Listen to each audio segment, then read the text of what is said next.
প্রার্থনা করার সুযোগ করে দিলেন। অবনত মস্তকে তার দরবারে শুকরিয়া আদায় করে বলে নেই কালিমাতুশ শুকর, আলহামদুলিল্লাহ। দুরূদ ও সালাম ওই রাসূলের জন্য যার উপর দুরূদ পড়লে আল্লাহ তাআলা 10টি করে গুনাহ মাফ করে দেন, মুমিনদের র‍্যাঙ্কিং এ 10টা করে ধাপ বৃদ্ধি করে দেন, আর রহমতের দৃষ্টিতে 10 বার করে দৃষ্টি নিক্ষেপ করেন। আমাদের দরকার আছে না নাই?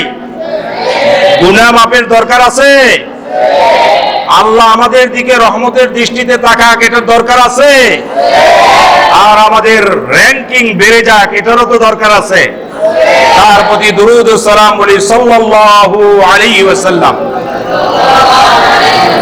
যেই রাসূলের উপর দুরূদ পড়লাম, এই রাসূলের জন্মের মাস, সেই রাসূলের আল্লাহর কাছে মাস কয়টি? 12টি। আল্লাহর কাছেও 12টি, আমরা দেশেও গুনি কি 12টি। ইন্না ইনদাল্লাহি 12 শাহরান, আল্লাহর কাছে মাস হচ্ছে 12টি।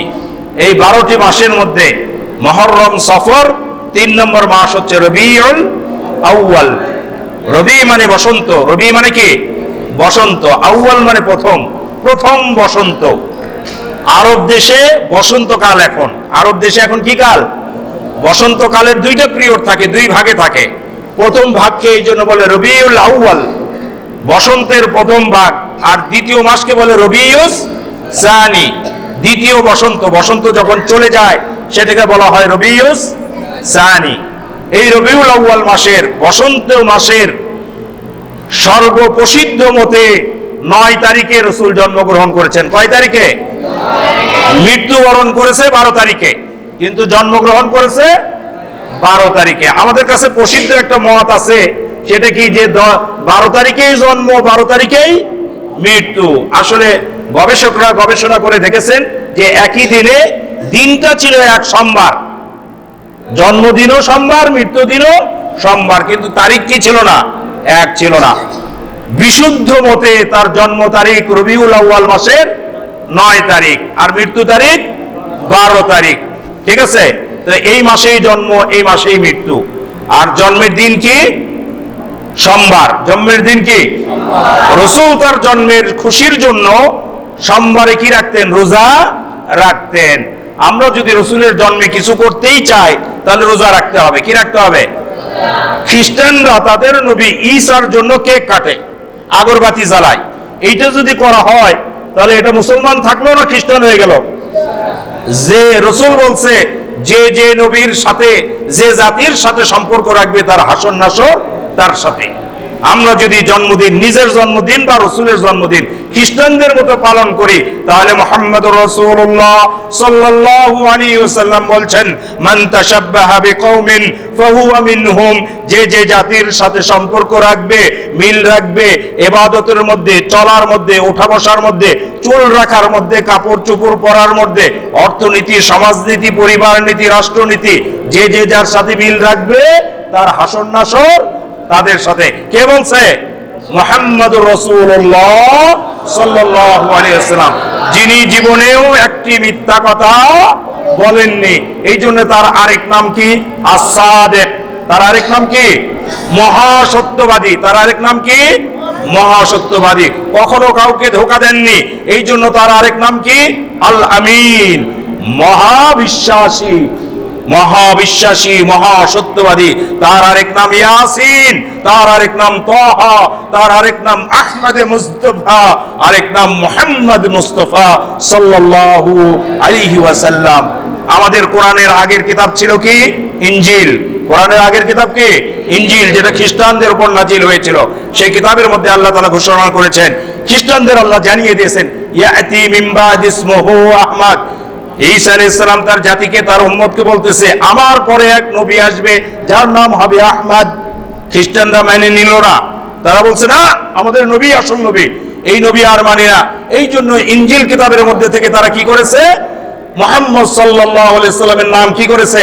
কেটে দিয়েছে। তাদের বই তারা চেঞ্জ করেছে, পরিবর্তন করেছে। আল্লাহ তাআলা কোরআনে সেটাও আমাদেরকে জানিয়ে দিয়েছেন। আল্লাহ তাআলা বলছেন, ইউহাররিফুনাল কালিমা আম মাওয়াদিহি, পূর্বের জাতিরা তাদের কিতাবের জায়গা জায়গা থেকে পরিবর্তন করেছে। আগে কিতাব ছিল তাওরাত, জবুর, ইনজিল, এগুলো আগের যুগের কিতাব, আগের নবীদের কাছে আসছিল। তারা কি করেছে? জায়গা জায়গা থেকে পরিবর্তন করেছে। এই জন্য সর্বশেষ কিতাব আল কোরআনের সংরক্ষণের দায়িত্ব আল্লাহ তাআলা নিয়েছেন। আল্লাহ তাআলা বলছেন, ইন্না নাহনু নাযালনা যিকরা ওয়া ইন্না লাহু লাহাফিজুন। এই কোরআন আমি নাযিল করলাম আর এই সংরক্ষণের দায়িত্ব আমার নিজের। এই জন্য 1450 বছর পালিয়ে গেছে, 1450 বছর পার হয়ে গেছে, কোরআনের মধ্যে কেউ কোনো পরিবর্তন করতে পারে নাই, আর পারবেও না। একটা জবর জের কোনো কিছু পরিবর্তন করতে পারে নাই। এই কোরআন আছে না নাই? আছে না নাই? কিয়ামত পর্যন্ত থাকবে না থাকবে না? নবী নাই, নবী চলে গেছে, আমাদের রেদওয়ান ভাই বলে গেলেন কানা খুলুকুহু আল কোরআন, তার চরিত্র ছিল কোরআন। জ্বলন্ত কোরআনটাই, জীবন্ত কোরআনটাই মুহাম্মদুর রাসূলুল্লাহ সাল্লাল্লাহু আলাইহি ওয়াসাল্লাম। নবীর জন্মের মাস আসলে ইয়া নবী সালাম আলাইকা পড়া আর মিষ্টি খাওয়া, এগুলোর নাম রাসূলের জন্মদিন নয়। ঠিক আছে? এইটা করা যাবে না। রাসূলের সিরাত জানতে হবে, জীবনী জানতে হবে, আর সেইভাবে নিজেদেরকে চালাতে হবে। এর নাম সিরাতুন নবী। অনেকে বলে সকল ঈদের শ্রেষ্ঠ ঈদ রাসূলুল্লাহর জন্ম ঈদ। অনেকে বলে কি বলে না? অনেক জায়গায় লেখা আছে, হ্যাঁ, অনেক পোস্টালে বিভিন্ন জায়গায় লেখা আছে। অথচ মুহাম্মদুর রাসূলুল্লাহ সাল্লাল্লাহু আলাইহি সাল্লাম বললেন, লিকুল্লি কওমিন ঈদ, প্রত্যেক জাতির জন্য ঈদ আছে। ওয়ালানা ঈদান, আর আমার জন্য, আমাদের জন্য, ইসলামের জন্য, মুসলমানের জন্য দুটি ঈদ, ঈদুল ফিতরি ওয়া ঈদুল আযহা। প্রত্যেক জাতির ঈদ আছে, আনন্দের দিন আছে, আনন্দের দিন আছে।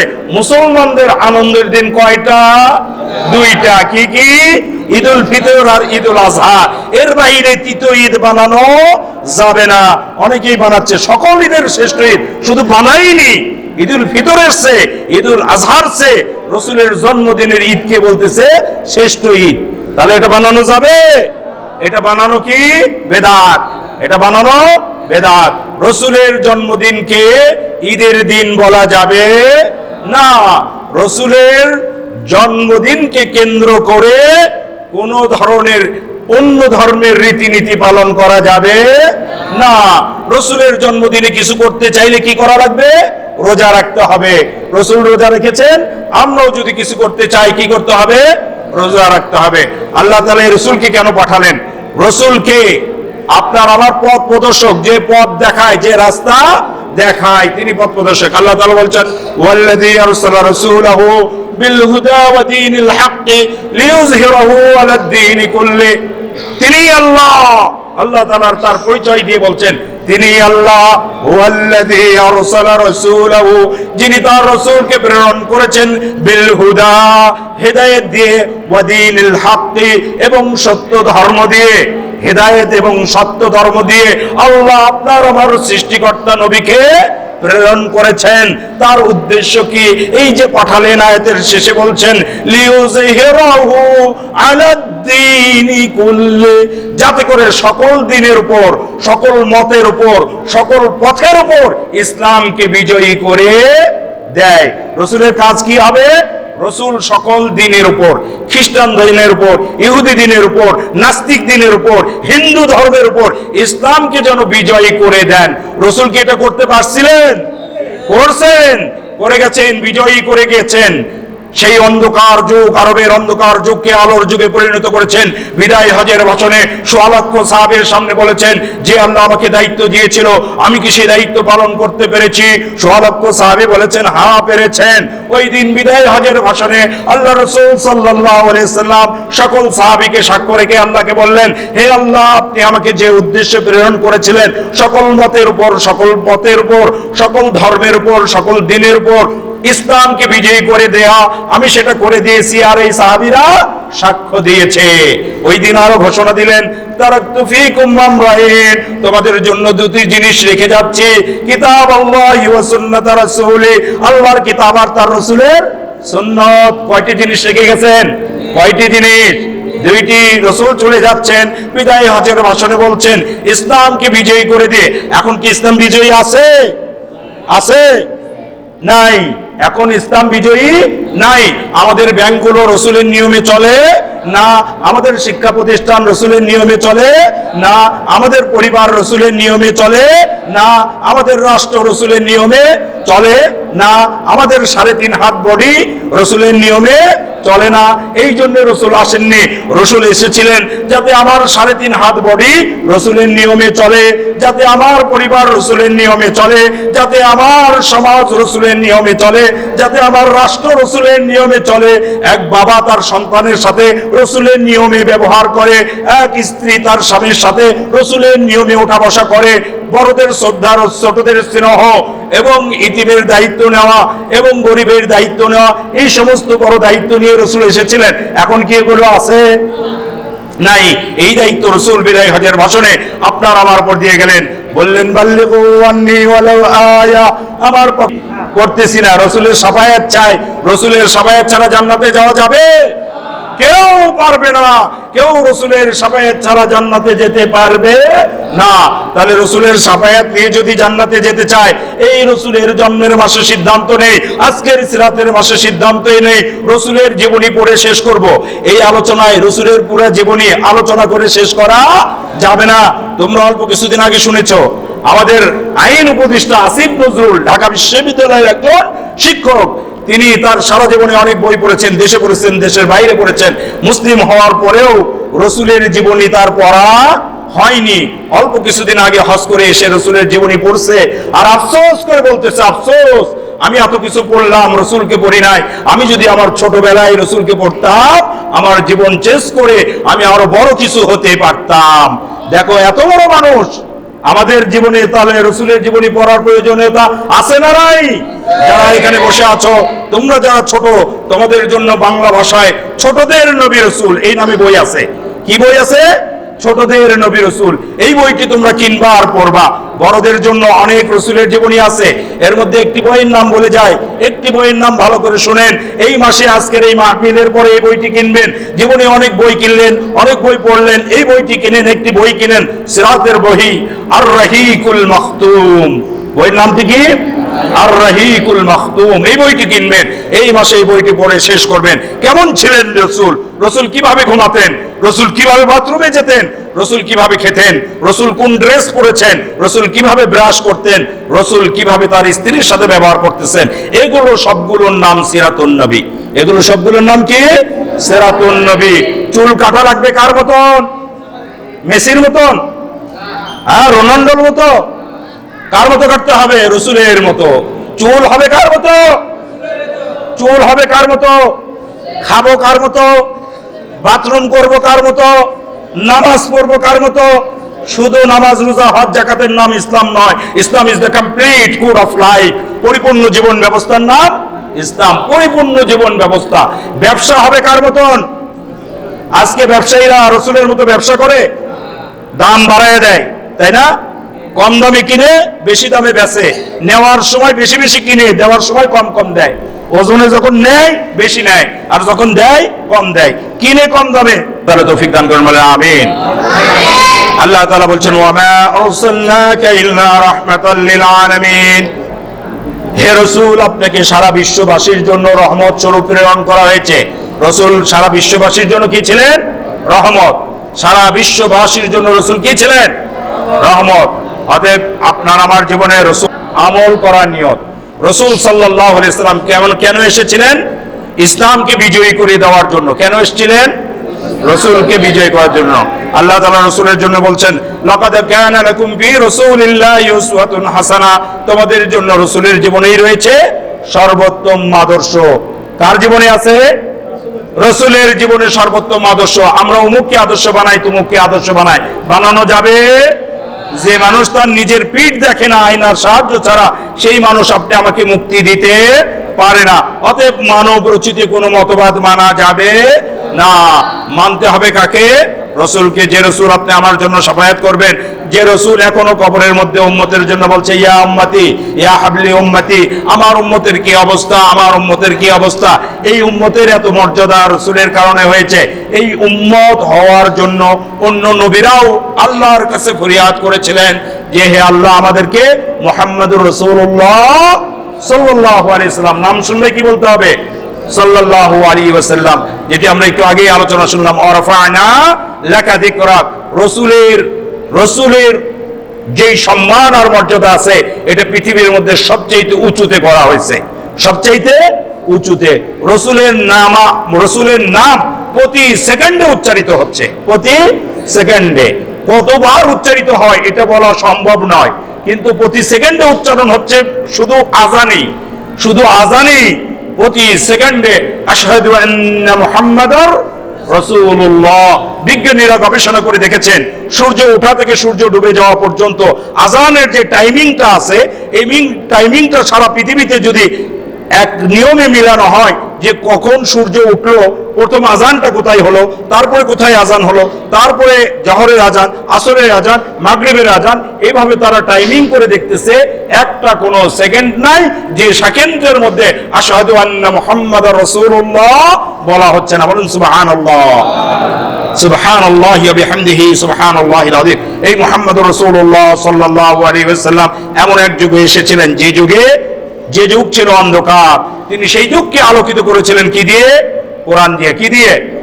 কোরআন দিয়ে। কোরআন আজও আছে, অবিকৃত আছে, আমরা পড়তে পারি না। শয়তান বিজয়ী হয়ে গিয়েছে। শয়তান আমাদের প্রকাশ্য শত্রু। আল্লাহ তাআলা বলছেন ইন্নাশ শাইতানা লিল ইনসানি আদুউম মুবিন, নিশ্চয়ই শয়তান মানুষের জন্য প্রকাশ্য শত্রু। আর শয়তানের প্রথম কাজ হচ্ছে কোরআন থেকে জাতিকে দূরে সরে রাখা। রসুল ছিলেন জ্বলন্ত জীবন্ত কোরআন। রসুল চলে গেছেন, জীবন্ত কোরআনকে রেখে গেছেন। এই কোরআনকে আপনার আমার জীবনে বাস্তবায়ন করতে হবে। যদি পড়তেই না পারি তাহলে এই কোরআনকে মেনে চলতে পারবো? তাহলে আপনার আমার দায়িত্ব এই কোরআনকে শেখা এবং আল্লাহ রসুলকে পাঠানোর যে উদ্দেশ্য আমি প্রথমের দিকে বললাম, রসুল প্রেরণের উদ্দেশ্য যাতে করে তিনি সকল ধর্মের উপর ইসলামকে বিজয়ী করে দিতে পারেন। আর এই বিজয়ী করে দেওয়ার জন্য রসুলকে 4 দফা কর্মসূচি দেওয়া হয়েছিল। কয় দফা? 4 দফা। আল্লাহ তাআলা বলছেন লাকাদ মান্নাল্লাহু আলাল মুমিনিনা ইয বা'আসা ফীহিম রাসূলাম মিনহুম ইয়াতলু আলাইহিম আয়াতিহি ওয়া ইউযাক্কিহিম ওয়া ইউআল্লিমুহুমুল কিতাবা ওয়াল হিকমা। মুমিনদের উপর দয়া করে মুমিনদের মধ্যে থেকেই মুমিনদের জন্য আল্লাহ কি করেছেন? রসুল প্রেরণ করেছেন। মুহাম্মদ সাল্লাল্লাহু আলাইহি সাল্লাম কি ফেরেশতা ছিলেন? কি ছিলেন?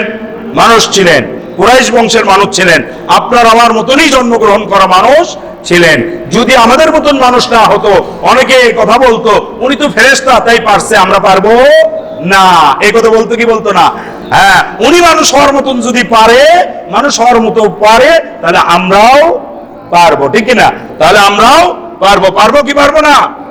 তিনি মিথ্যা কথা বলেন নাই, আমরা মিথ্যা কথা না বলে থাকতে পারবো কি পারবো না? তিনি মানুষকে ধোঁকা দেননি, আমরা ধোঁকা না দিয়ে বড় হতে পারবো কি পারবো না? তিনি ব্যবসার মধ্যে এত বড় ব্যবসায়ী ছিলেন, আরবের সকল ব্যবসায়ীর মধ্যে উনি শ্রেষ্ঠ ব্যবসায়ী পরিণত হয়েছিলেন, কিন্তু কখনোই ব্যবসার মধ্যে ধোঁকাবাজি করেন নি। উনি সেনাপতি ছিলেন, উনি রাষ্ট্রপ্রধান ছিলেন, মদিনা রাষ্ট্রের রাষ্ট্রপ্রধান ছিলেন, যুদ্ধের ময়দানের সেনাপতি ছিলেন, বড় ব্যবসায়ী ছিলেন, চাকরিও করেছেন, বকরিও চড়িয়েছেন, আবার তিনি বিবাহ জীবন যাপনও করেছেন। ইসলামের মধ্যে বৈরাগ্য নাই, বৈরাগ্যবাদ হওয়া যাবে না। রসুলকে যে 4টি কাজের জন্য আল্লাহ তাআলা পাঠিয়েছিলেন, রসুলকে পাঠানোর উদ্দেশ্য আর 4টি কর্মসূচি। 1 নম্বর হচ্ছে লাকাদ মান্নাল্লাহু আলাল মুমিনিনা ইয বা'আসা ফীহিম রাসূলাম মিনহুম ইয়াতলু আলাইহিম আয়াতিহি। 1 নম্বর কর্মসূচি, রসুলের 1 নম্বর কাজ হচ্ছে ইয়াতলু আলাইহিম আয়াতিহি, তিনি উম্মতের কাছে কোরআনের আয়াতগুলো তেলাওয়াত করে শোনাবেন। কোরআনের আয়াতগুলো তেলাওয়াত করে শোনাবেন। রসুল শুনাইছেন কি শোনাননি? শুনাইছেন। আর তারা মুখস্থ করছে কি করে নাই? আমরা মুখস্থ করতেছি না। আমাদের সামনে ইমাম সাহেবরা তেলাওয়াত করে, মুয়াজ্জিন সাহেবরা তেলাওয়াত করে, হাফেজ সাহেবরা তেলাওয়াত করে, বক্তারা তেলাওয়াত করে, বক্তারা তাদের কাজ করতেছে, কিন্তু আমরা উম্মত হিসেবে আমরা এই কোরআন শিখি নাই। তাহলে রসুলের যে প্রথম কাজ ছিল তেলাওয়াত করে শোনাবে, আজকে ইমামরাও সেই কাজ করছে, কিন্তু আমরা উম্মতেরা সেই কোরআন শিখতেছি না। আজকের সিরাতের মাহফিলে সিদ্ধান্ত নেই রসুলের 1 নম্বর কর্মসূচি কোরআন শিখা। আমরা কোরআন শিখবো তো ইনশাআল্লাহ? শিখবো? এরপরে রাসূলের ইয়াতলু আলাইহিম আয়াতিহি ওয়া ইউযাক্কিহিম, রাসূলের 2 নম্বর কাজ ছিলেন, 2 নম্বর কর্মসূচি মনে রাখেন। একটু পরে জিজ্ঞেস করব চারটা আপনাদের মনে থাকে কিনা, শুধু ওয়াজ শুনলেন আর চলে গেলেন, কিছু নিয়ে গেলেন না, এটা হবে না। 2 নম্বর কর্মসূচি হচ্ছে রাসূল উম্মতের তাজকিয়াতুন নফস করবে, আত্মার পরিশুদ্ধ করবে। 2 নম্বর কর্মসূচি কি? আত্মার পরিশুদ্ধ করা। 2 নম্বর কর্মসূচি কি? 1 নম্বর কর্মসূচি কোরআনের আয়াত তেলাওয়াত করে শোনানো। 2 নম্বর কর্মসূচি যে আত্মার মধ্যে যে রোগ থাকে, আত্মার মধ্যে বিভিন্ন রোগ থাকার কারণে আত্মা বলে নামাজে যাও না, আত্মা বলে পর্দা করো না, আত্মা বলে সুদ খাও, আত্মা বলে ঘুষ খাও, আত্মা বলে মানুষকে ধোঁকা দাও, আত্মা বলে যে বিপদগামী হয়ে তুমি টাকা পয়সা কামাই করো, এটা কে বলে? আত্মা বলে।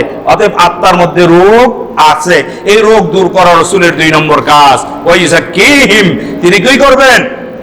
তিনি উম্মতের তাজকিয়াতুন নফস করবেন, উম্মতের তিনি করবেন, উম্মতের কাছে যাবেন আর উম্মতেরাও তার কাছে আসবে।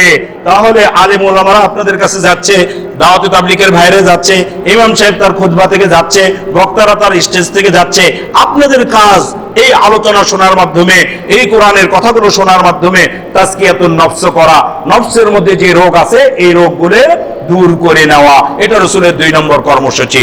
3 নম্বর কর্মসূচি ইয়াতলু আলাইহিম আয়াতি ওয়া ইউযাক্কিহিম ওয়া ইউআল্লিমুহুমুল কিতাব, এটা 3 নম্বর কর্মসূচি। সেটা হচ্ছে কিতাবের শিক্ষা দিবে। কিসের শিক্ষা দিবে? কিতাব মানে কোন কিতাব? কোরআন, আল কোরআন। প্রথম কর্মসূচি ছিল কোরআন তেলাওয়াত করে শোনাবে, আর 3 নম্বর কর্মসূচি কোরআনের শিক্ষা দিবে। 3 নম্বর কর্মসূচি কি? কোরআনের শিক্ষা দিবে। আমাদের তেলাওয়াত আছে, অনেকে তেলাওয়াত করি, তেলাওয়াত শিখি, বাড়িতে একটা হুজুর রেখে দিয়ে তেলাওয়াত শিখি, কিন্তু কোরআনের শিক্ষা গ্রহণ করি না। কোরআন তেলাওয়াত করতে পারি এর পার্সেন্টেজ 2, মাত্র 2% আমরা কোরআন পড়তে পারি। 100 জনে মাত্র 2 জন, 100 জনে মাত্র 98 জনই পারি না। এই 98 জন সহ সবার কোরআন শিখতে হবে। এটা রাসূলের কয় নম্বর কর্মসূচি? 3 নম্বর কর্মসূচি। অর্থাৎ কোরআন যেন বুঝে বুঝে পড়তে পারি। আল্লাহ তাআলা অন্যত্র বলছেন আফালা ইয়াতাদাব্বারুনাল কুরআনা আমা আলা কুলুবিন আকফালুহা, হে আমার উম্মতেরা, হে আমার জাতি, হে আমার সৃষ্টিজীব, তোমরা কি কোরআন বুঝে বুঝে পড়বা না? আল্লাহ আফসোস করে বলতেছেন তোমরা কি কোরআন বুঝে বুঝে পড়বা না? আফালা ইয়াতাদাব্বারুনাল কুরআন আমা আলা কুলুবিন আকফালুহা, নাকি অন্তরকে তালা মেরে রাখবা, অন্তরের মধ্যে কোরআন ঢুকতে দিবে না? কোরআন বুঝে বুঝে পড়ো, কোরআন বুঝে বুঝে পড়ো। কোরআনে আল্লাহ তাআলা 500টি আদেশ করেছেন, 500টি নিষেধ দিয়েছেন। এই 500 আদেশ জানতে হবে, এই 500 নিষেধ থেকে বিরত থাকতে হবে। পারবো তো ইনশাআল্লাহ? কোরআন শিখবো, রাসূলের 3 নম্বর কর্মসূচি। রাসূলের নামে খালি মিলাদ পড়বো আর মিষ্টি খাবো, এই জন্য রাসূল আসেন নি। রাসূলের জীবনী জেনে নিজের জীবনে বাস্তবায়ন করার জন্য আসছিলেন। কয়টা কর্মসূচি বলছি? 3টা। 1 নম্বর কি? কোরআনে আয়াত তেলাওয়াত করা বা কোরআন তেলাওয়াত শেখা। 2 নম্বর আত্মার রোগ দূর করা, ইমামরা দূর করবে, আলেমরা দূর করবে। ওই যুগে রাসূল করেছেন, এই যুগে রাসূলের উত্তরসূরিকে আল উলামা ওয়ারাসাতুল আম্বিয়া, আলেমগণ হচ্ছে রাসূলের উত্তরসূরি। ইন্নামা ইয়াখশাল্লাহা মিন ইবাদিহিল উলামা, আল্লাহ তাআলা সেই আলেমদের ব্যাপারে সার্টিফিকেট দিচ্ছে, আলেমরাই আল্লাহকে বেশি ভয় করে।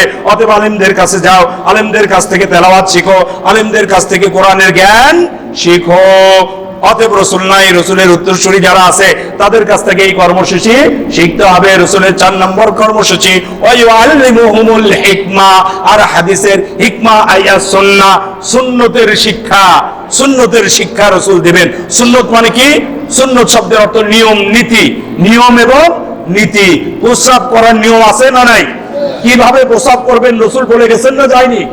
ভাই বাথরুম কিভাবে করবে এটা রাসূল বলছেন কি বলেননি? বিবির সাথে কিভাবে ঘুমাবেন রাসূল দেখাইছে কি দেখান নাই? কিভাবে খাবেন রাসূল দেখাইছে কি দেখান নাই? কিভাবে বিজনেস করবেন রাসূল দেখাইছে কি দেখেন নাই? দেখাইছে? রাসূল দেখাইছে। তাহলে ওইভাবে করতে হবে, ওইটাই সুন্নাহ। এবং এই সুন্নাত রাসূল শিক্ষা দিয়েছেন রাসূল প্রেরণের উদ্দেশ্যে। এবং রাসূলের 4 দফা কর্মসূচি আপনাদের সামনে আলোচনা করলাম। রাসূলের 4 নম্বর কর্মসূচি হচ্ছে সুন্নতের শিক্ষা করা, রসুলের যত নিয়ম আছে রসুলের সব নিয়ম জানতে হবে। রসুল কিভাবে তার চুল কেটেছেন, রসুল কোন ড্রেস পরেছেন, রসুল কিভাবে তার 3.5 হাত বডিকে পরিচালিত করেছিলেন, রসুলের পরিবার কিভাবে পরিচালিত হতো, রসুলের সমাজ কিভাবে পরিচালিত হতো, রসুলের রাষ্ট্র কিভাবে পরিচালিত হতো, এটা শিখতে হবে। এই শেখার জন্য কোন উস্তাদ ধরার প্রয়োজন আছে না নাই? এমনি এমনি হবে? আল ইলমু সিনাদার সিনানাদার পসিনা, ইলম হচ্ছে সিনাত থেকে সিনাই যায়, ঘাম ঝরানোর মাধ্যমে অর্জন হয় না। অতএব এর জন্য আপনি একজন উস্তাদ ধরেন বা একজন পীর ধরেন, একজন শিক্ষক ধরেন, অথবা একজন আমিরকে ধরেন, হ্যাঁ, জামাতের আমির হোক, তাবলীগের আমির হোক, মাদ্রাসার উস্তাদ হোক, মসজিদের খতিব সাহেব হোক, একজন কাউকে আপনার ইমাম বানাতেই হবে। আল্লাহ তাআলা বলছেন এই কিয়ামতের দিন তোমার বিচারের জন্য যখন তখন ডাকবো, যখন বিচারের জন্য তোমাকে ডাকবো তখন তোমার ইমাম সহই আসতে বলবো। ইয়াউমা, ওই কঠিন দিন, নাদউ, আমি তোমাদেরকে ডাকবো, ইয়াউমা নাদউ কুল্লু নাসিম, প্রত্যেক মানুষকে বিইমামিহিম, তার ইমাম সহ আসতে বলবো। ইমাম সহ কেন আসতে বলবে? ইমাম দায়িত্ব পালন করেছে কিনা আর সেই ইমামের থেকে শিক্ষা অর্জন করেছে কিনা ক্রস চেকিং করবে আল্লাহ, ক্রস চেকিং করবে। অতএব প্রত্যেকের একজন করে ইমাম বা নেতা বা আমির থাকতে হবে। প্রত্যেকে আমির বানাবো তো ইনশাল্লাহ? আমির বানাবো, আমির বানাবো এই নিয়তে সকল দিনের উপর ইসলামকে বিজয়ী করে দেব। পারবো ইসলামকে বিজয়ী করতে? ইসলামের বাহিরে যে কাজ দেখবো তা মুখ দিয়ে বাধা প্রদান করব, হাত দিয়ে বাধা প্রদান করব, অন্তরে ঘৃণা করব। যদি ইসলামের বাইরে মান রাআ মিনকুম মুনকারান, যে ইসলামের বাইরে কোনো কাজ হতে দেখে ফালইগাইরুহু, সে সেটা বিরোধিতা করবে বিয়াদিহি, হাতের মাধ্যমে। হাতের শক্তি যদি থাকে হাত দিয়ে সে সেটাকে বিরোধিতা করবে। মাথায় হাত বুলিয়ে হোক, পিঠে হাত বুলিয়ে হোক, আর গালে চড় মেরে হোক, সেই কাজ থেকে কি করবে? বিরত রাখবে। তাই বলে আইন হাতে তুলে নেওয়া যাবে না। যেটুকু শাস্ত্রে আপনাকে দেওয়ার অনুমতি দিয়েছে এজ এ পিতা, as a commissioner, as a MP, মন্ত্রী, এজ এ বড় ভাই, ওইটুকু করবেন হাতের মাধ্যমে। বাকিটুকু কিসের মাধ্যমে? মুখের মাধ্যমে নিষেধ করতে হবে। আর যদি মুখের মাধ্যমেও না পারেন, হাতের মাধ্যমেও না পারেন, তাহলে অন্তরে অন্তরে ঘৃণা করতে হবে। বিগত 17 বছর আমরা হাত দিয়ে আর মুখ দিয়ে করতে পারি নাই, কিন্তু এখন পরিবেশ তৈরি হয়েছে হাত দিয়ে এবং মুখ দিয়ে করার। আমরা করবো তো ইনশাল্লাহ? বিগত দিনে আমাদেরকে অন্তরে অন্তরে ঘৃণা পোষণ করে থাকতে হয়েছে। এখন যেহেতু আল্লাহ বিজয়ের পরিবেশ দিয়েছে, এই পরিবেশে ইসলামের বাহিরে যে কাজ হবে, বিশেষ করে রেদওয়ান বলে গেলেন যে রসুলকে যদি কেউ গালি দেয় তাহলে তার বিচার হবে কি? হত্যা। সরকারকে বাধ্য করতে হবে যে রসুলকে কেউ গালি দিতে পারবে না, আইন পাশ করে তাকে কি করতে হবে? হ্যাঁ, হত্যা করতে হবে। রসুলকে গালি দিয়ে কেউ থাকতে পারবে না। রসুল যার শাফায়াত কামনা করি, যার শাফায়াত ছাড়া জান্নাত যাওয়া সম্ভব নয়। রসুলের এই 4 দফা কর্মসূচি যদি পালন না করি, এই 4 দফা কর্মসূচি পালন না করলে আমরা রসুলের উম্মতি থাকবো না, তাহলে জান্নাতে যেতে পারবো? যেতে পারবো? সম্ভব হবে? কোনোভাবে সম্ভব হবে না। কিয়ামতের মাঠে যখন মানুষ আল্লাহর সামনে দাঁড়িয়ে থাকবে, মাথার আধা হাত উপরে সূর্য চলে আসবে, 50,000 বছর দাঁড়িয়ে থাকতে হবে। কত? 50,000 বছর। আর দিনগুলো হবে দুনিয়ার শুরু থেকে শেষ পর্যন্ত যত দিন গিয়েছে সব দিন মিলে একদিন, যতগুলো রাত গেছে সব রাত মিলে এক রাত। এইরকম দিন রাত মিলে 50,000 বছর দাঁড়িয়ে থাকতে হবে। সবাই উলঙ্গ থাকবে, কিন্তু কেউ কারো দিকে তাকানোর সুযোগ থাকবে না। ইয়া নফসি ইয়া নফসি ইয়া নফসি করতে থাকবে। আমার নফসের কি অবস্থা? আমার আমলনামা ডান হাতে আসে নাকি বাম হাতে আসে? ইয়াউমা ইয়াফিরুল মারউ মিন আখি ওয়া উম্মিহি ওয়া আবি ওয়া সাহিবাতিহি ওয়া বানি। এমন এক কঠিন দিন যেদিন প্রত্যেকের সামনে থেকে তার বাপ মা ভেগে যাবে, বাপ মায়ের সামনে থেকে সন্তান ভেগে যাবে, বন্ধু তার বান্ধবী থেকে, বান্ধবী তার বন্ধু থেকে, স্ত্রী তার স্বামী থেকে, স্বামী তার স্ত্রী থেকে ভেগে যাবে। কেউ কারো পরিচয় দেবে না। 50,000 বছর দাঁড়িয়ে থাকতে হবে। বিচার কার্য ফায়সালা হওয়ার পরে যে যার মতো করে যে পরিমাণ সওয়াব আর গুনাহ আছে এর শাস্তি ভোগ করে কেউ জান্নাতে আর কেউ জাহান্নামে। মুহাম্মদুর রাসূলুল্লাহ সাল্লাল্লাহু আলাইহি সাল্লামের অসংখ্য উম্মতকে রাসূল সাল্লাল্লাহু আলাইহি সাল্লাম হাউজে কাউসারের পানি পান করাবেন। কিসের পানি? এই সূর্যের নিচে দাঁড়িয়ে থাকলে পানি খাওয়ার প্রয়োজন হবে কি হবে না? হবে কি হবে না? শয়তান ওই সময় প্রসাবের গ্লাস নিয়ে আসবে আর আবার ধোকা দিবে। দুনিয়ায় যারা শয়তানের ধোকায় পড়ে গেছি, ওখানেও শয়তানের ধোকায় পড়ে যাব। নিজের যেটুকু আমলনামা আছে এক গ্লাস প্রসাবের বিনিময়ে শয়তানের কাছে কি করে দিবে? বিক্রি করে দিবে। অতএব শয়তানকে বন্ধু বানানো যাবে না, শয়তানকে বন্ধু বানানো যাবে না, শয়তানের কথা মানা যাবে না। শয়তানের মতো পথে শয়তানের মতো লোক আছে না নাই? মিনাল জিন্নাতি ওয়ান নাস, সূরা নাসের মধ্যে আল্লাহ তাআলা বলছেন মিনাল জিন্নাতি ওয়ান নাস, শয়তান আছে জিন থেকে আবার মানুষ থেকে। মানুষের মধ্যে শয়তান আছে না নাই? আছে। সেই শয়তান, সেই মানুষ রূপী শয়তান আপনি আমাকে জিন রূপী শয়তানের রাস্তার দিকে নিয়ে যায়। সেই রাস্তার দিকে যাওয়া যাবে না। কোন রাস্তায় চলতে হবে? রাসূলের রাস্তায়, সিরাতাল মুস্তাকিম, ইহদিনাস সিরাতাল মুস্তাকিম। হে আল্লাহ, আমাদেরকে সরল সঠিক পূর্ণ পন্থায় পরিচালিত করেন। শয়তানের যারা বান্দা হয়ে যাবেন, ওই দিন নিজেদের যেটুকু আমলনামা আছে, এক গ্লাস পানি প্রসাব কি খাওয়া যাবে? আর সেটা খাইলে মাথার আধা হাত উপরে 50,000 বছর যে সূর্য থাকবে তার তাপে কি টিকতে পারবো? কিন্তু ওই সময় রাসূল সাল্লাল্লাহু আলাইহি সাল্লাম যার জীবনী নিয়ে আজকে আলোচনা করছি, তিনি কিসের পানি পান করাবেন? হাউজে কাউসারের পানি। তার যদি প্রকৃত উম্মত হই, তার মতো যদি দাড়ি রাখি, তার মতো যদি ড্রেস পরি, তার মতো যদি টাকনুর উপর কাপড় পরি, তার মতো যদি পর্দা করি, তার মতো যদি সুদ থেকে বিরত থাকি, তার মতো যদি ঘুষ থেকে বিরত থাকি, তার মতো যদি বিজনেস করি, তার মতো যদি চাকরি করি, তার মতো যদি পরিবার চালায়, তার মতো যদি সমাজ চালায়, তার মতো যদি রাষ্ট্র চালায়, তাহলেই তার হাউজে কাউসারের পানি পাওয়া যাবে। এক গ্লাস পানি পান করলে এই 50,000 বছর আর তৃষ্ণা লাগবে না। তার উম্মতকে পান করাবেন, কিন্তু কিছু উম্মতের দিকে তিনি তাকাবেন না। কিছু উম্মতের দিকে তাকাবেন না, তারা খুব কষ্ট পাবে, রাসূলের দিকে যাওয়ার চেষ্টা করবে, এই দিক দিয়ে ঘুরে আসবে, রাসূল ওই দিক তাকাবে, এই দিক দিয়ে আসবে, রাসূল ওই দিকে তাকাবে। আল্লাহ তো ওটা দেখতেছেন। আল্লাহ বলবেন, এই মুহাম্মদ, তোমার এরা তো তোমারই উম্মত, তোমার কাছে যাচ্ছে, তুমি ওদেরকে দেখো না কেন? ওদেরকে হাউজে কাউসার পান করাও না কেন? কেন করাই না? আল্লাহ জানে কি জানে না? আল্লাহ জানে কি জানায় না? সব মানুষের সামনে অপমানিত করার জন্য, সমস্ত উম্মতের সামনে অপমানিত করার জন্য আল্লাহ তাআলা আরেকবার শুনিয়ে দিবে, রাসূলের মুখ থেকে শুনিয়ে দিবে। রাসূল সাল্লাল্লাহু আলাইহি সাল্লাম আল্লাহকে বলবে, ইন্না কওমি ইত্তাখাযু হাযাল কুরআনা মাহজুরা। হে আল্লাহ, এরা আমার ওই উম্মত যারা কোরআনকে অবজ্ঞা ভরে গ্রহণ করেছিল, জুজদান পেছায়া ঘরে রেখে দিছে, তেলাওয়াতও শিখেনি, কোরআনও শিখেনি, কোরআনের কোনো হুকুম মানে নি। কি অবস্থা ওই দিন হবে, কি কঠিন অবস্থা হবে। সকল উম্মতের সামনে আপনাকে অপমানিত করা হবে। হাউজে কাউসারের পানি আপনি পাবেন না। উম্মত মুহাম্মদ রাসূলুল্লাহ সাল্লাল্লাহু আলাইহি সাল্লামের উম্মত হওয়ার পরেও জান্নাতে যাওয়ার পথ আপনি আমার জন্য কি হয়ে যাবে? বন্ধ হয়ে যাবে। সেটা আমরা চাই। তাহলে কি করা উচিত? রাসূল প্রেরণের উদ্দেশ্য সকল দিনের উপর ইসলামকে বিজয়ী করা। বিজয়ী করবো তো ইনশাআল্লাহ। যারা ইসলামকে বিজয়ী করার জন্য মাঠে ময়দানে কাজ করছে, তাদের সাথে যোগ দিব তো ইনশাআল্লাহ। এবং রাসূলের যে 4 দফা কর্মসূচি বললাম, এই 4 দফা কর্মসূচি আলেম ওলামা আমিরের সাথে যুক্ত করে থেকে নিজেদের জীবনে বাস্তবায়ন করবো তো ইনশাআল্লাহ। আল্লাহ তাআলা তৌফিক দান করুন, বলেন আমিন। ইয়া রাব্বি লাকাল হামদ কামা ইয়ানবাগি লিজালালি ওয়াজহিকা ওয়া আযীমি সুলতানিক। আযান হবে কোন? আযান দিই, তারপর আর কিছুক্ষণ কথা বলি। আযান দিয়ে দেন, তারপরে অল্প কথা বলে শেষ করে দিই। এখনই আযান হবে। আমরা অল্প সময় যে কথা শুনেছি, গুরুত্বপূর্ণ কথাগুলো একটু রিমেম্বার করি, আযানের মাঝে রিমেম্বার করি, তারপরে আমি শেষ করে দেব ইনশাআল্লাহ। সাল্লাল্লাহু আলাইহি সাল্লামের জন্মের মাস, তার জন্মদিন কোন দিন? সোমবার। জন্মদিনে কিছু করতে চাইলে কি করব? রোজা রাখবো। আর জন্ম 9 তারিখ আর মৃত্যু 12 তারিখ। জন্ম 9 তারিখ, মৃত্যু 12 তারিখ। আর তার জন্মদিনকে ঈদের দিন বলা যাবে না, কারণ রাসূল বলছেন মুসলমানের ঈদ কয়টা? 2টা। 3 নম্বর ঈদ বানানো যাবে না। যারা বলতেছে আমরা তাদের সাথে নাই, ওই বেদাত করা যাবে না।